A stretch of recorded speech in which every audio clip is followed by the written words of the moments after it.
আপনার কাছে পরবর্তী প্রশ্ন করেছেন প্রিয়াঙ্কা বিশ্বাস। উনি প্রশ্ন করেছেন যে বিষয়টা জানতে চেয়েছেন সেটা হচ্ছে আপনার কাছে মূলত প্রশ্ন করেছেন, জি, জি। প্রেগন্যান্সি পিরিয়ডে কিংবা প্রি-প্রেগন্যান্সি বা পোস্ট ম্যাটারনাল পিরিয়ডে কোমর ব্যথায় গাইনিকোলজিক্যাল ফিজিওথেরাপির প্রয়োজন আছে কি?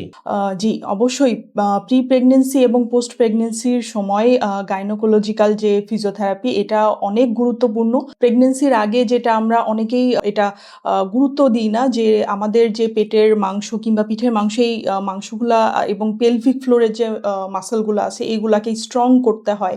একটা মানে বেবি যখন ক্যারি করবে এই মাসলগুলা অনেক বড় একটা আম আ রোল প্লে করে।